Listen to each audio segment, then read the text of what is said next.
Dear students, today we are going to discuss about phloem transport, that is from source to sink. Phloem transport is always translocation of sugars from source to sink. Generally, the xylem transport is always moves inorganic nutrients to be upward direction, that is unidirectional. But phloem transport is always moves to organic materials such as food materials, glucose, sucrose, vitamins, hormones and amino acids. These organic materials moves upward direction and downward direction, that is bidirectional. Dear students, xylem transport is always unidirectional. Only upward transport.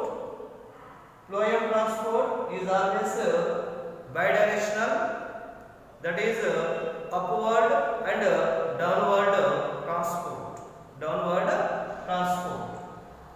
Dear students, phloem transport from source to sink, especially pressure flow or mass flow hypothesis.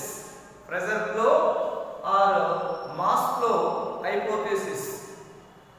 Translocation of sugars from source to sink, that is called pressure flow or mass flow hypothesis. Okay, right, students? Translocation of sugars from source to sink. Translocation of sugars from source to sink, that is called pressure flow hypothesis or mass flow hypothesis. Pressure flow hypothesis or mass flow hypothesis is prepared by Munch. Dear students, the source to be act of leaves, the sink to be act of roots, stems and fruits. This is a source. This source to be act of plant of green leaves. This is a sink. Sink to be act of storage of roots, storage of stems, storage of fruits. Anyhow, source to be act of leaves. All green leaves is always prepared of the food materials. Sink to be act of roots, stems and fruits. So these are always storage of food materials. Okay now. So to be discuss about a illustration of mass flow hypothesis or pressure flow hypothesis according to Munch. Dear students, this is a source, this is a sink. Both two are osmometers. This is a source osmometer, this is a sink osmometer. Source osmometer containing concentration solution, sink osmometer containing dilute solution. Source by the plants are green leaves, sink by the plants are roots, either stems, either fruits. Okay now, dear students. So, as the source is always prepared of food material, that is glucose by photosynthesis. So this glucose is converted into sucrose or one type of sugar. Okay now. So dear students, the sugar is into the mousse, then will be form of sucrose, then will be form of sucrose. Okay now. And then after sucrose, so to be moved, sucrose to be moved into the sucrose to be moved into the phloem of companion cells. Phloem of companion cells. Generally, the xylem containing xylem vessels, xylem bronchs, xylem parenchyma, xylem fibers, as well as the phloem containing sieve cells, sieve tubes, phloem fibers, and phloem parenchyma, as well as companion cells, as well as companion cells, companion cells. And next one here, living phloem sieve tubes, living phloem sieve tubes. Okay now, dear students, once again repeated to the as a source to be prepared of food material, that is one type of glucose or carbohydrate by photosynthesis. This glucose is converted to one type of sugar, that is sucrose. This sugar is in the form of sucrose to be moved the phloem of companion cells.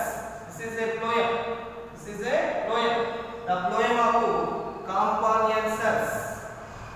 And then after to be moved living phloem sieve tubes. Then we move living phloem sieve tubes by active transport. By active transport. Okay now. As a source to be prepared of food material, that is one type of glucose or carbohydrate by photosynthesis. Why?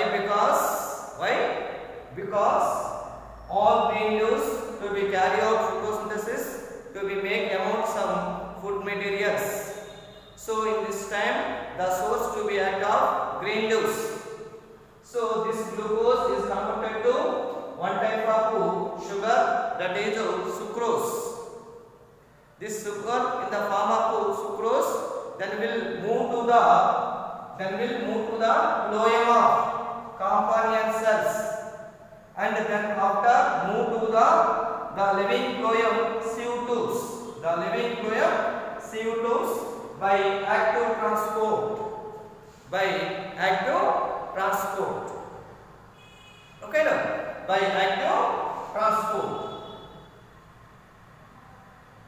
So by means the sucrose to be transferred first to phloem of companion cells, then after to be transferred or transported living phloem sieve tubes. Living phloem sieve tubes. So in this time to be maintain a one hypertonic condition into the phloem. Hypertonic condition into the phloem. So in this time, so the water moves into the phloem to the xylem by osmosis. By osmosis. By osmosis. So dear students, so in this time as a osmotic pressure is built up. Osmotic pressure is built up in the phloem sac. So this moves into the area of lower concentration. In the area of lower concentration. So by means as a sink. The osmotic pressure is always reduced. the osmotic pressure is always reduced. So dear students, in this time again to be utilized active transport. Again to be utilized active transport. So by the release of energy in the form of carbohydrate, by the form of starch or cellulose, by the form of starch or cellulose. So by means the glucose or carbohydrate or sucrose through the carbohydrates and sugars to be reach of the sink via through phloem of companion cells and living phloem sieve tubes. Living phloem sieve tubes. So in this time, so to be make some amount of energy in their sources of cellulose and starch. Cellulose and starch. So in this time, water potential is decreases and water moves into the phloem to the finally reach of the xylem. Finally reach of the xylem. Anyhow, so dear students, all plants of the green leaves to be act of source, all plants of the roots, stems and fruits to be act of sink, the source to be make a prepare of food materials, these food materials to be utilizing sink of roots, stems and fruits. So this source and sink process to be utilizing active transport, hypertonic condition, osmosis, osmotic pressure and water potential. Active transport means by the utilizing of ATP molecules, hypertonic condition means so the molecules or the carbohydrate to be moved higher concentration region to lower concentration region, and osmosis, these molecules or solvents to be moved higher concentration region to lower concentration region through semi-permeable membrane, and osmotic pressure to be applied one type of osmotic pressure in the phloem cell. In the phloem cell. So this is about phloem transport from source to sink or pressure flow or mass flow hypothesis. Translocation of sugars from source to sink, that is called pressure flow or mass flow hypothesis. This hypothesis is illustrated by Munch. Okay, now thank you.